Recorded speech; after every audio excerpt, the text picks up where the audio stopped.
Kadena daw, magkano? Ano pang mountain bike? Ah, 350. Yung Shimano, 3. 350.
Sabi ko naman, sir, bukas na. Ayaw na. Bakit daw? Nabibli daw trabaho nila, dami daw report yung pagkajikas. Para pagpera nga lang.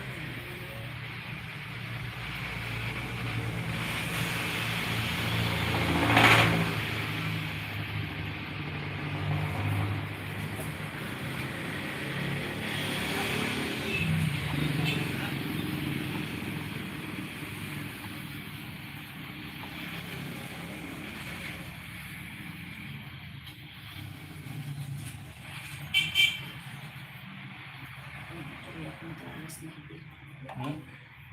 Tuloy ako mag-aalas na hindi. Hindi mo naman nag-uso. Ako naman nag-out. Pangalik ko naman ang bumas. Ito talaga kaya.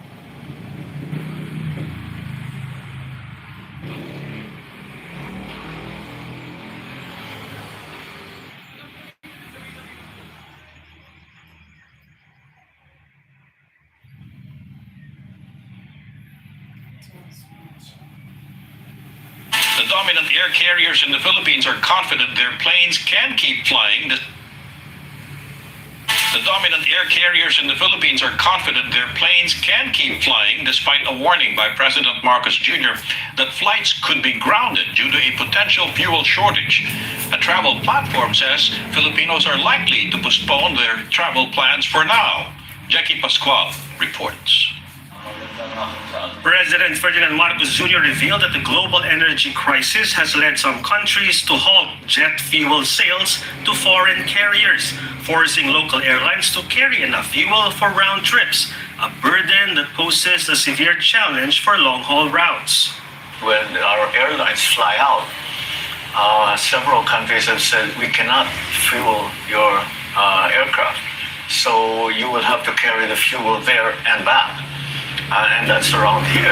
The long haul is going to be a much more serious problem. So inevitably, planes will have to be grounded. We're hoping not, but it's a possibility. It's a distinct possibility. Acting Transportation Secretary Giovanni Lopez admits the matter was brought to their attention during a meeting with airline companies weeks ago. But he also says that grounding of flights is still a remote possibility for now. It's very remote in the sense po kasi na it was conditioned po, no? Na kumbaga walang makukuhang jet fuel. Kung we cannot source jet fuel. Based naman po sa kay Secretary Karin po, no? Ngayon po merong mga 30 plus days po ang jet fuel po natin, ang stock po natin. And yung mga ating mga airline, meron din po silang parating na mga kontrata kung saan nakakabili na they can source out the jet fuel. Two of the biggest airlines in the Philippines say most of their flight operations continue. Philippine Airlines states it has secured sufficient supply for the foreseeable future, including long-haul flights. It is also working with fuel suppliers, industry partners, and government stakeholders to ensure stable operations. Meanwhile, Cebu Pacific says its inventory is locked in until the end of April, with supplies for May already in the works. The budget carrier adds that it helped that most of their aircraft are new generation models and are fuel efficient. Despite the assurances, the impact is already being felt.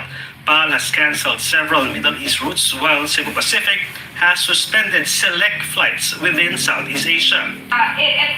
For travel platform Klook, the spike in oil prices is a downstream issue for the tourism industry, while summer travel remains steady due to pre-war bookings. The rest of the year looks uncertain.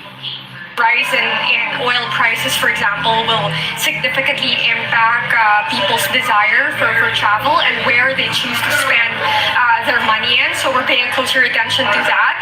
It will have a downstream effect. We anticipate people to be a lot more cautious for future travels, travels that have not been booked. Travel is deeply ingrained in the culture of Filipinos. A recent Klook survey reveals that affordability is now the top concern for Filipinos, surpassing ease of planning and meaningful experiences. As long-haul trips become riskier and more expensive, Filipinos could pivot to nearer destinations. This may be in Southeast Asia or in nearby provinces to save costs. Land trips, even weekend things to do, is gaining in terms of popularity. So Cavite came out of our study. Even staycations in Metro Manila is still, still an ongoing and rising trend for a lot of Filipinos. They now hope the crisis will end soon so Filipinos can travel again with ease. Jackie Pascual, ABS-CBN News. The Philippine government's programs to address the country's state of national energy emergency. President Marcos Jr. lays out measures to help Filipinos cope with the oil shock from the Middle East conflict. He also signed into law a measure authorizing him to suspend or reduce a fuel excise tax. Katrina Domingo has tonight's top story. Agarang, pinakamabilis at direktang mararamdaman ng ordinaryong Pilipino, hindi bukas, hindi sa susunod na linggo, ngayon. This is how President Ferdinand Marcos Jr. described his administration's policy in stemming the impact of skyrocketing pump prices linked to the ongoing turmoil in the Gulf region.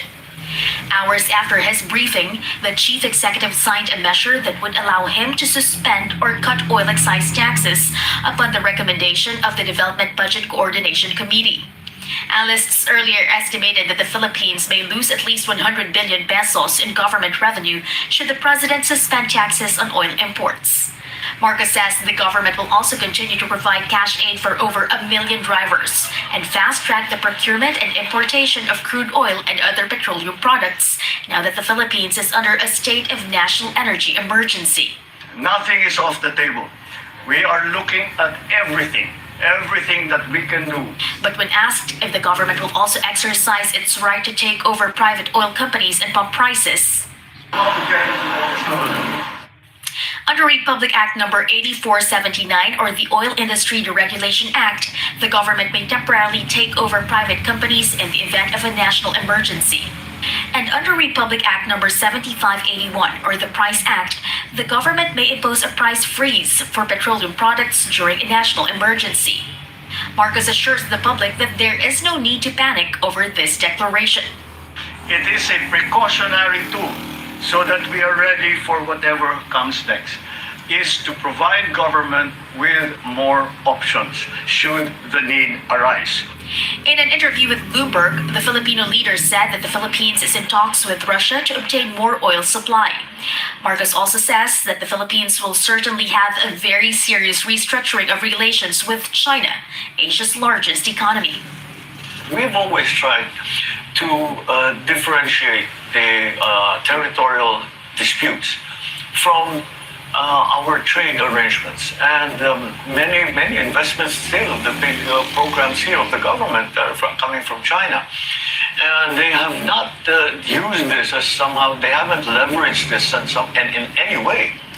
But Marcos admits that conducting joint oil and gas exploration projects with China may be a challenge due to maritime tensions between the two countries in the West Philippine Sea. Meanwhile, Japan's foreign ministry says that Marcos and Japanese Prime Minister Takeichi Sanai engaged in a 20-minute phone call on March 24, where the two leaders agreed to work towards the early de-escalation of tensions in the Strait of Hormuz, the waterway where 20% of the world's oil supply passes through. Katrina Domingo, ABS-CBN News. Philippine senators urged the Marcos Jr. administration to be cautious in its willingness to restart talks with China on joint oil and gas exploration. Senator J.B. Ejercito argued against holding talks with a country which he says disrespects Manila's sovereignty in the West Philippine Sea. Senator Ejercito also doubts whether any joint energy exploration will help to immediately alleviate the current fuel crisis in the Philippines. Senate Finance Committee Chair Sherwin Gatchalian says any deal with China must still uphold Philippine territorial sovereignty. Dahil nga meron ng ganitong sitwasyon, baka pwedeng tignan ulit. No? Pero maging sensitibo tayo at maging firm rin tayo pagdating sa territory and sovereignty natin. And also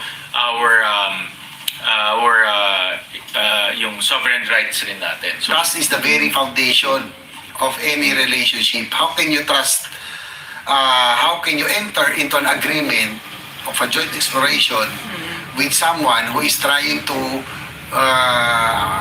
disrespect your sovereignty, undermine your sovereignty, and trying to annex your territory. So trust is still the foundation. So meron, pasensya na po, pero talagang consistent naman ako dyan. Wala akong tiwala sa gobyerno po ng China. The Philippine Senate Finance Committee Chair says President Marcos Jr. is empowered to cap or slash pump prices under a state of national energy emergency. The President has already tapped into an emergency fund to be used to augment the country's fuel supply. This report from Alvin El Chico. A number of motorists are thinking of giving up their vehicle due to staggering fuel prices. Couple Ken and Kenny can no longer stretch the household budget to accommodate the expensive gasoline if its price continues to go up. Pag tumaas pa po, baka mag-bike na lang po kami. Sandaan lang po muna sir, wala pang sahod. Jeep na lang kesa ayoko siya na lang. Even though he's working in a gas station attendant Denmark has already decided not to use his motorcycle starting this week. Sobrang taas na po ng gasolina sir. Para makatipid po, mag-i-jeep na lang po. Most motorists in the Philippines feel the punch of higher fuel prices. In the last 3 weeks alone, diesel prices have soared by more than 60 pesos per liter, gasoline by almost 35 pesos per liter. Based on the first 2 trading days this week in the international market, the price spike eased, but diesel is still up by 11 pesos from Monday's 16 pesos per liter. Gasoline prices are also up by 2 pesos and 50 centavos per liter, lower than Monday's hike of 6 pesos per liter. There are still 3 trading days left that may ease or sustain the upward price adjustment of oil prices. But there is some bad news. Napansin ho natin yung risk premium hindi po nagbabago, no? Halos na medyo, lalo na po yung diesel, halos elevated pa rin po. Kung tutusin po, parang mas mataas pa yung risk premium this week kumpara ng last week. Risk premium is an additional cost incurred by oil firms for the shipment of petroleum from conflict-prone areas like the Middle East. But since President Marcos has declared a national energy emergency, Senator Sherwin Gatchalian says the government can impose a cap on fuel prices or even slash current pump prices if warranted. Pwede rin, dahil doon sa lingwahe ng provision ay very liberal at very broad. No? So pwede rin, hindi lang nakasulat price cap, kundi mautusan niya yung mga oil companies pagdating sa operasyon. At pag sinabi mong operasyon, kasama dyan yung price setting. But Jenny Petroleum President Leo Bella says capping the price adjustments would entail subsidy from government to cover costs. If oil firms are forced to sell lower than the acquisition cost, it will have a negative impact on the business. President Ferdinand Marcos Jr. has ordered the Budget Department to release 20 billion pesos to the Energy Department in order to ensure the procurement of petroleum products to boost national supply, along with other measures to ensure ample supply. We will not stop this process so that we will ensure the supply. I'm very confident in saying that we have sufficient supply. We will continue to source those supplies, and I do not think that there is a problem. The money comes from the Malampaya Gas Fund that supports the Emergency Energy Security Program to avoid fuel shortage. Alvin El Chico, ABS-CBN News. The biggest Philippine business group approves of the government's declaration of a national energy emergency. It's described by the Philippine Chamber of Commerce and Industry as the first step toward ensuring sufficient energy supply and stabilizing prices. The group is urging the government to secure at least 90 days' worth of domestic fuel supply.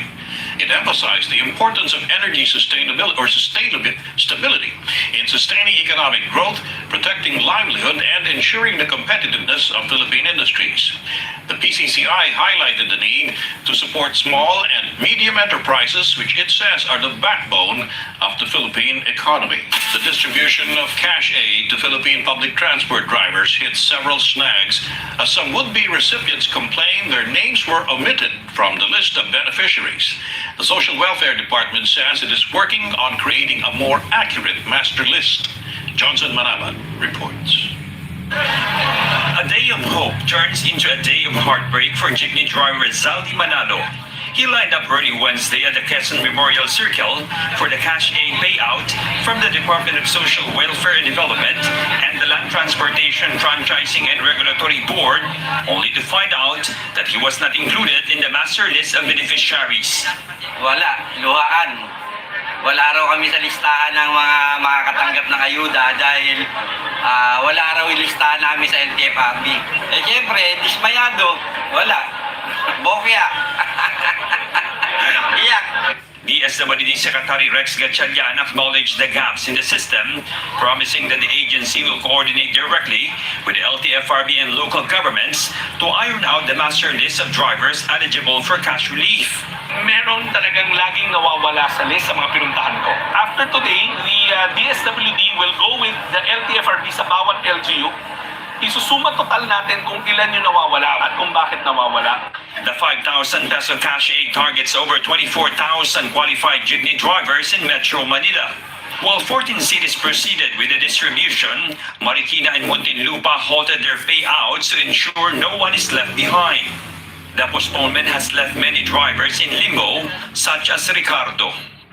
Sabi ngayon, pero na-postpone. Pero yung mga kasama namin, nagpunta doon, kanina. Puro sila, nadismaya. At the payout center in Quezon City, TNVS driver Hill confronted officials. Kapag ba dito kami, dalawa kami.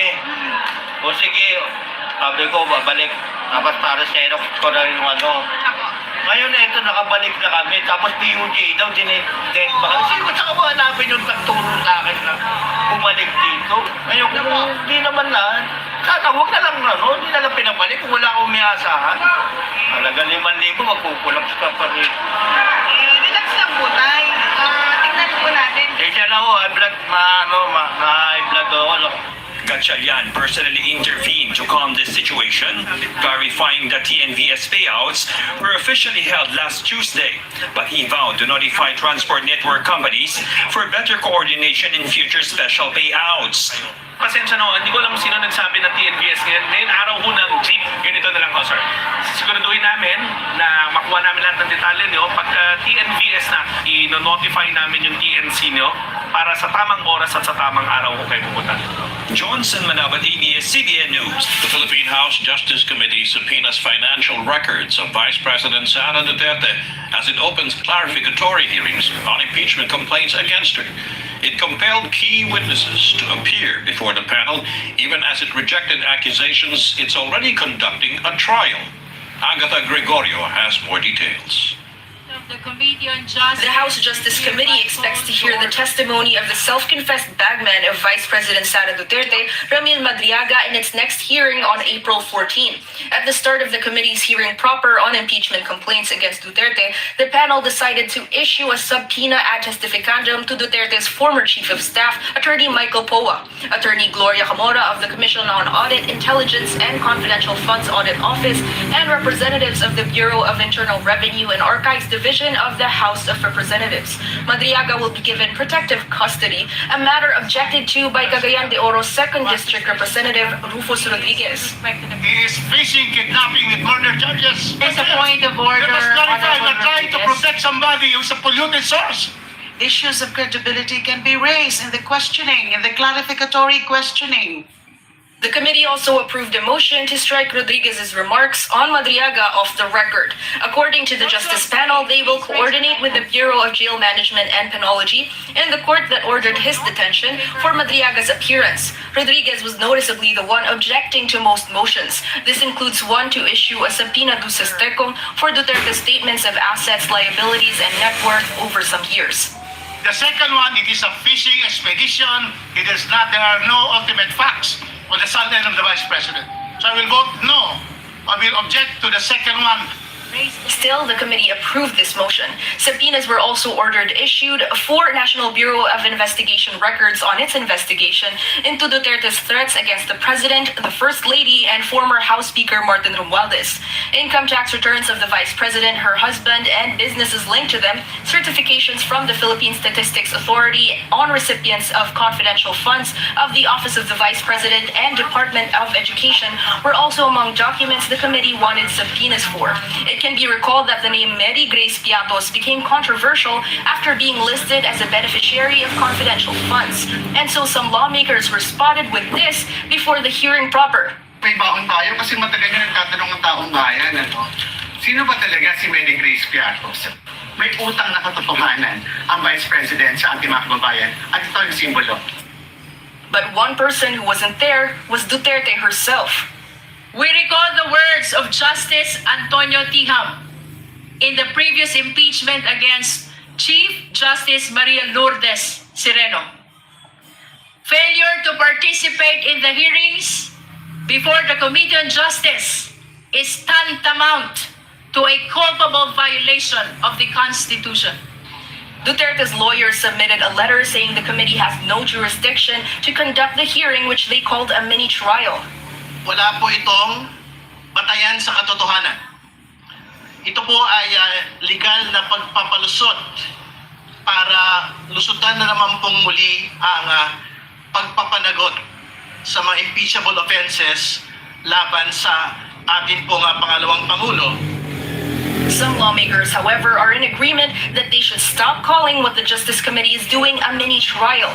But for one of the lawmakers who used the term mini trial in the past, with the intention only in using that terminology is to make it better understandable on the part of the viewing public that this is different from the trial that is happening in the Senate. the committee also decided against taking action on the letter sent by Duterte's lawyers on her absence. This was after Rodriguez proposed crafting an order to say the letter's content is erroneous. But some lawmakers say they should not dignify the document given how it contains inaccurate allegations. Agatha Gregorio, ABS-CBN News. Impeachment lawyers of Philippine Vice President Sara Duterte dispute the House Justice Committee hearings on her impeachment cases. Despite snubbing the committee's initial hearing Wednesday, Duterte's defense lawyers claim they are ready to debunk the complaints in a Senate trial. The story from Arlene Delgado. Unconstitutional. This was how the defense team of Vice President Sara Duterte called the House Justice Panel hearing proper on the impeachment complaints against her. In a press conference held after the hearing, Attorney Sheila Sison, one of Duterte's counsel, said the panel or even the House itself lacked jurisdiction to conduct any form of trial. This as she confirmed that they submitted a letter addressed to House Justice Panel Chairperson Representative Jervy Luistro dated March 24, 2026 in response to the invitation extended to them by the committee.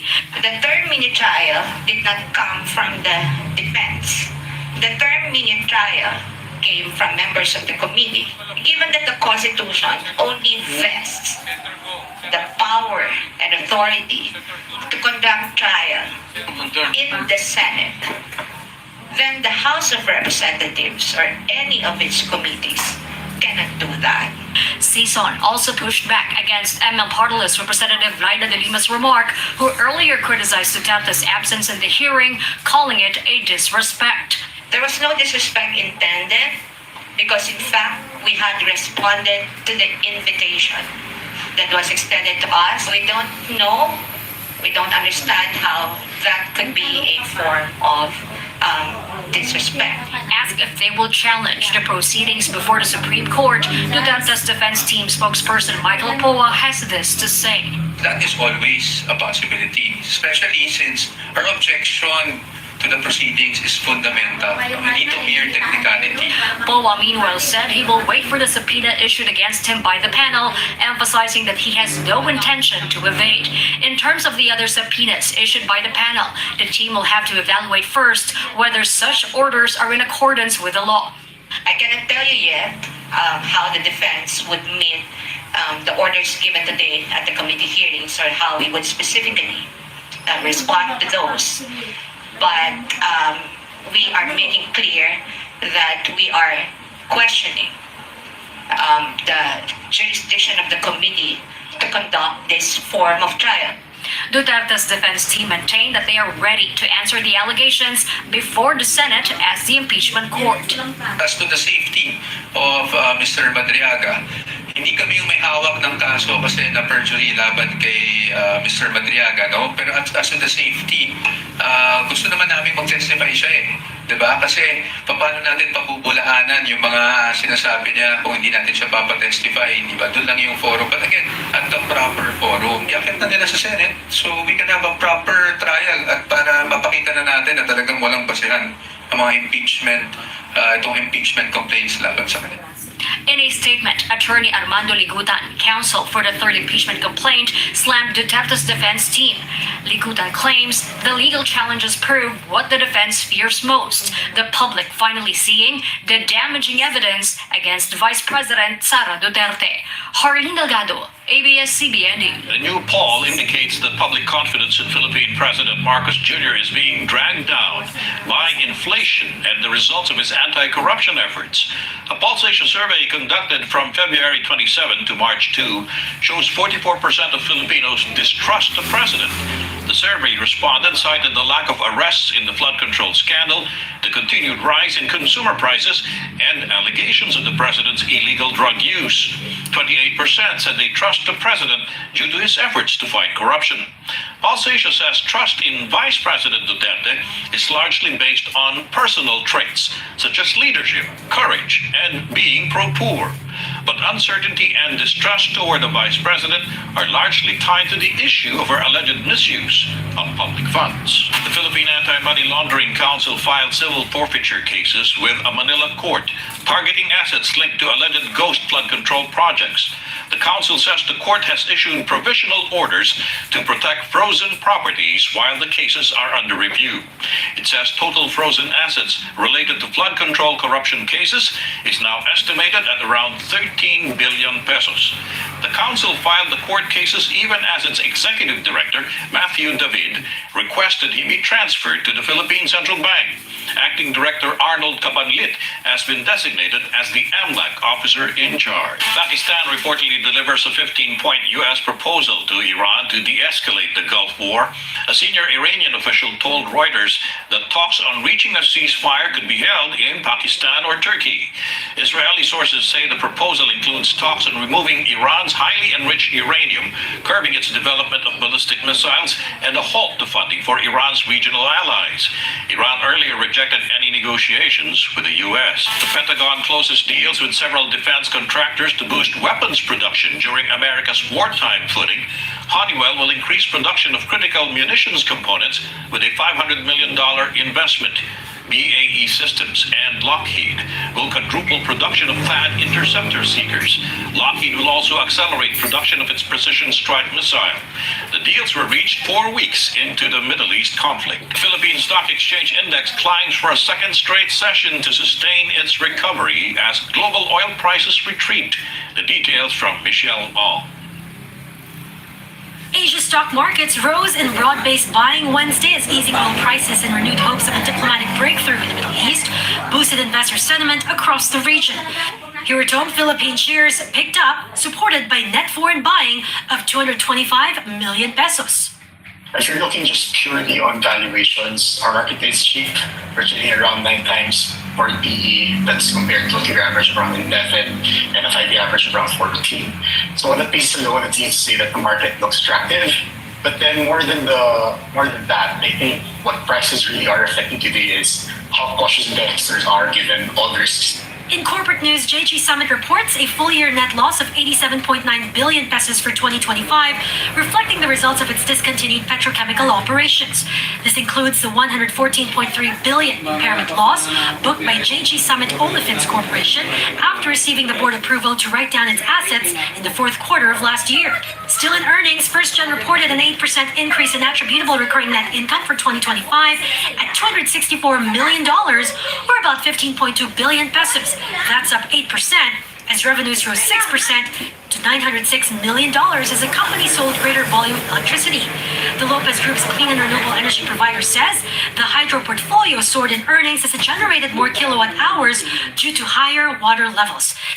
In other news, ASEN, through Dios Renewables India Project Private, has secured a project finance term loan of 7.517 billion Indian rupees, or around $80 million, to partially fund the construction of the 100-megawatt Phase 1 of the Bijapur wind project. It's set to be commissioned next year and is expected to generate around 330 million kilowatt hours of clean energy annually and SM Prime is investing more than 300 million pesos to build a direct pedestrian link between LRT2 Antipolo Station and SM City Masinag in Antipolo, Rizal. Construction is set to begin in the second quarter of this year and is expected to be operational 6 months later under a PPP with the Light Rail Transit Authority.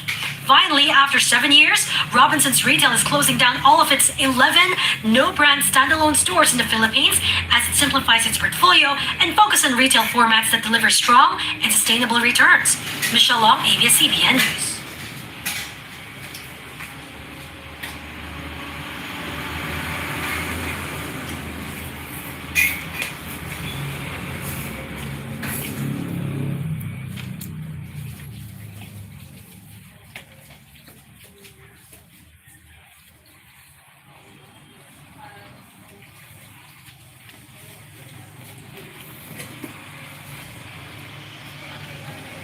Ano yung gentle kay Jane? Ang sarap na creamy and gentle sa tummy, Coffee Co Blanca. Made with creamy roasted coffee and New Zealand milk. Bilang creamy, gentle din sa tummy. Creamy na, gentle pa. Coffee Co Blanca. Ha? Eh, napapunta rin naman sa ano.